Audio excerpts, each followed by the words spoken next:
Deuxième raison pour laquelle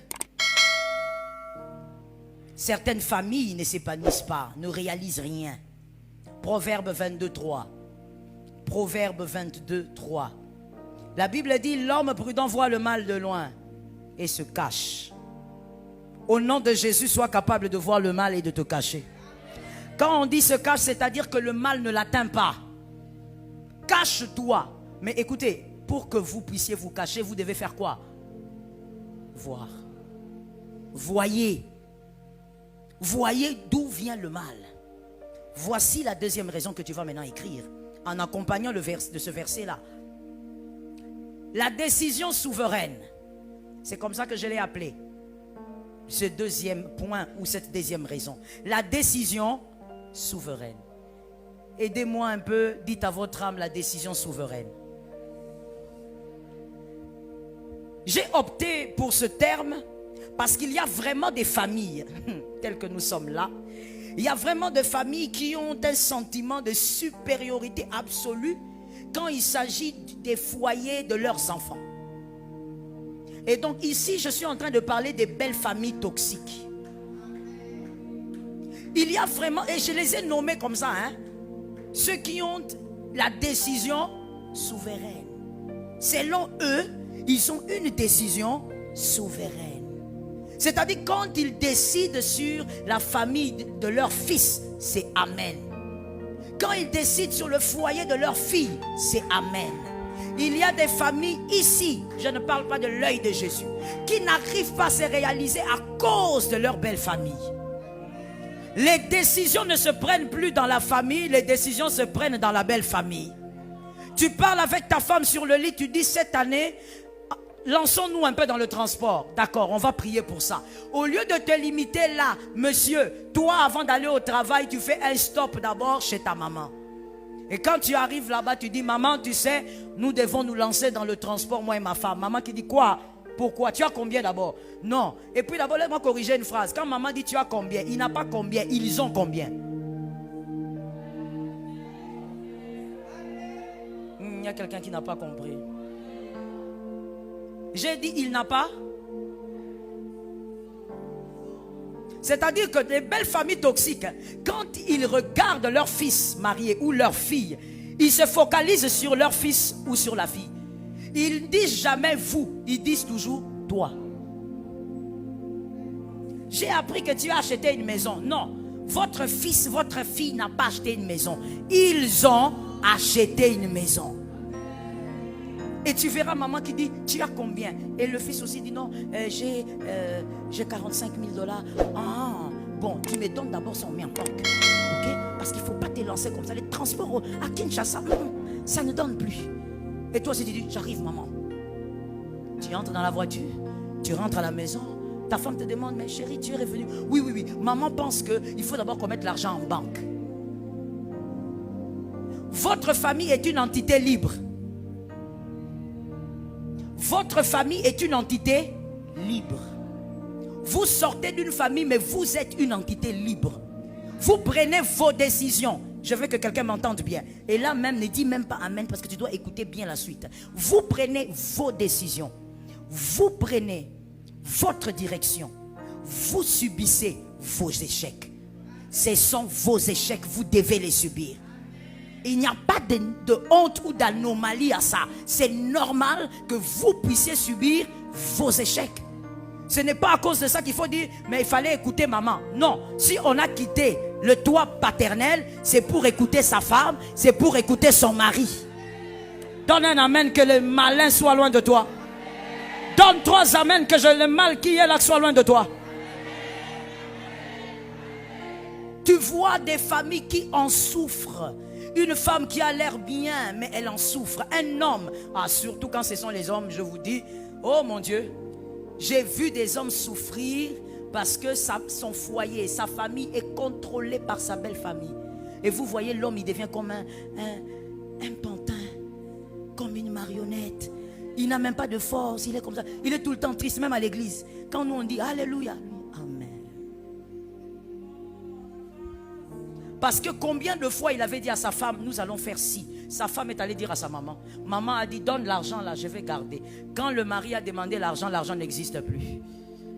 Combien de fois le mari a dit, on doit déménager. La maman de la femme a dit, non, vous devez rester à côté de moi.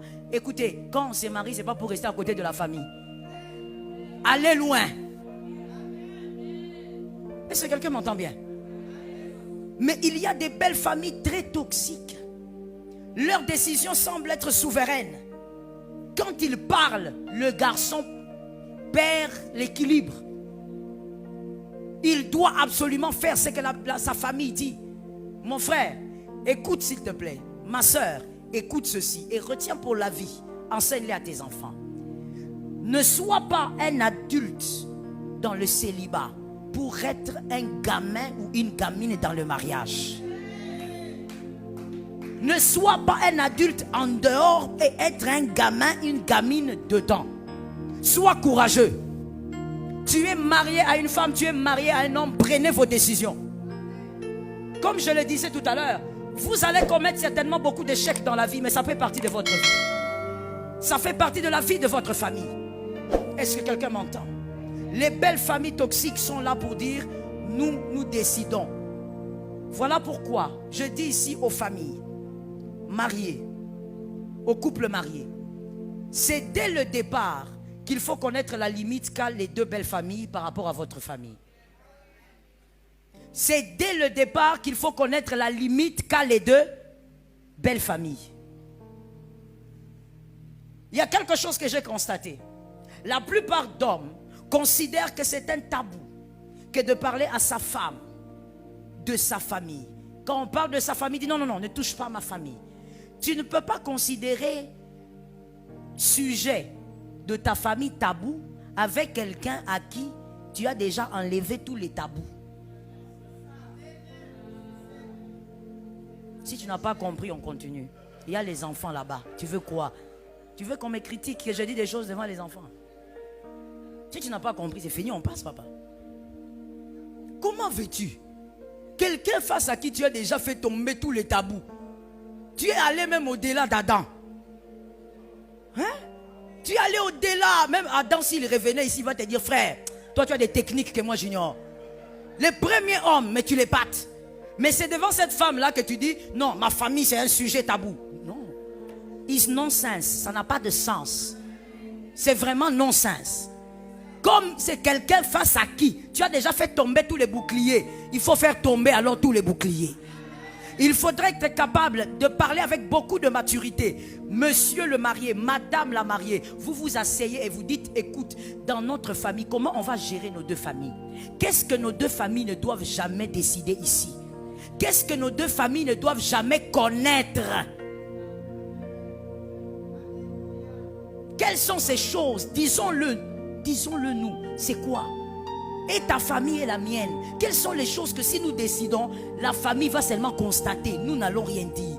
Vous devez dès le départ le fixer. Qu'elle m'entend? Si vous ne le fixez pas dès le départ, c'est là que même les bonnes belles familles risquent de devenir mauvaises.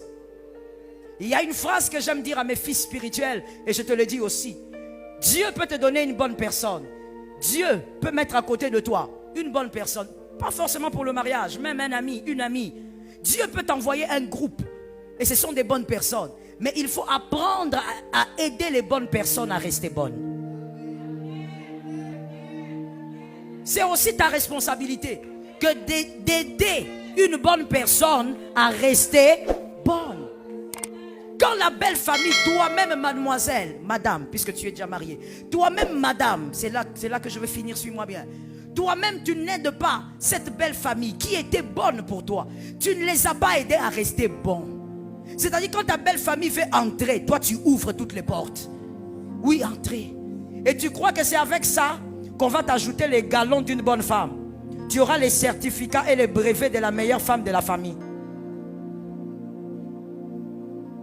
Quand la belle famille veut savoir à gauche, à droite, tu ouvres tout. Vous devez savoir mettre des limites. Lorsque ton frère pose des questions, tu lui dis non, ça concerne moi et mon mari. Toi, tu n'as rien à dire sur ça. Quand toi, tu dis ça, lui aussi doit avoir le courage de le dire quand il s'agit de ses frères. Monsieur, tu dois avoir le courage. Moi ici, j'ai appelé ça comment? Courage. Parce que la vérité avec les messieurs, c'est le quoi? Courage. Il faut avoir le courage de dire à tes frères, écoutez, ce qui concerne la maison que j'ai achetée, je l'ai achetée avec ma femme, c'est notre maison, c'est notre choix. Vous n'avez rien à dire là-dessus. Si tu n'es pas capable de mettre les bonnes limites, c'est là que nous voyons des familles ayant des hommes brillants, des femmes brillantes, mais vous ne faites rien, vous ne réalisez rien. Parce que vous êtes mariés, mais il y a quelqu'un d'autre qui contrôle votre foyer. Vous êtes en famille, mais il y a une autre famille quelque part qui gère votre famille. Retenons pour la vie cette phrase. On ne peut se séparer de sa famille parce que c'est une source. Et la source, elle abreuve toujours. Mais écoutez, on ne peut pas vivre dans son couple ou dans sa famille avec les décisions de la famille d'où on vient. Ce n'est pas possible. Vous devez faire un choix. Vous voulez rester marié ou vous voulez rentrer dans votre famille. Si vous voulez subir les décisions de votre père, rentrez dans votre famille. Si vous voulez subir les décisions de votre mère, rentrez dans votre famille. Mais si vous êtes marié, vivez selon la maturité et soyez courageux. Que quelqu'un dise à son âme, soyons courageux. L'amour n'empêche pas le respect. Tu aimes ta belle famille, tu aimes ta famille, mais il faut que ta belle famille, ta famille respecte ton couple. Et là où il y a respect, on laisse les gens prendre des décisions. Est-ce que quelqu'un m'entend bien? J'ai insisté sur le fait de commettre des erreurs. Ce n'est pas une honte de commettre des erreurs. J'ai vu certains couples venir pleurer dans mon bureau en disant, l'homme dire à sa femme, pasteur, voyez, j'ai toujours écouté ma mère avait raison, nous nous sommes lancés dans le projet, maman avait refusé, mais maintenant nous avons tout perdu. Non, ce n'est pas parce que maman avait refusé que vous avez tout perdu. Non, c'est simplement parce que vous avez fait des mauvais calculs. Est-ce que quelqu'un m'entend bien? Mais cet homme commençait à prendre comme la parole de sa maman, comme la parole de l'évangile. Si maman n'est pas d'accord avec nous, ça ne marchera pas. Dans tout ce que nous faisons, il faut que maman soit d'accord. Et ce qui est étonnant, c'est que maman aime ça. Je parle ou je laisse? Non, maintenant écoutez, ils ne vont pas dire amen. Je parle ou je laisse? Maman est d'accord. Papa est d'accord. Qu'il soit en train de contrôler ton foyer. Il y a malheureusement des familles comme ça, où la majorité nage dans l'immaturité. Ils trouvent ça normal qu'il y ait le contrôle sur ta famille. Alors je dis à un homme, libère-toi de ça. Je dis à une femme, libère-toi de ça. L'amour, il faut dissocier l'amour que tu as pour ta famille et l'amour que tu as pour ton couple. Dis à un frère, il faut faire la différence. Dis à un autre, il faut faire la différence. Retenons pour la vie, on ne cause pas avec sa famille de tout ce qui se passe dans son couple. Est-ce que quelqu'un m'entend? Non, il faut avoir des barrières, il faut avoir des limites. Même sur le corps humain, Dieu nous a enseigné beaucoup de choses. La main ne peut pas tout faire, la tête ne peut pas tout faire, mais la tête a sa place, la main a sa place. La famille doit rester à sa place. La belle famille, aimez-la, mais apprenez à respecter les limites. Que Jésus vous bénisse. Merci Saint-Esprit. Je te laisse le temps d'acclamer Jésus.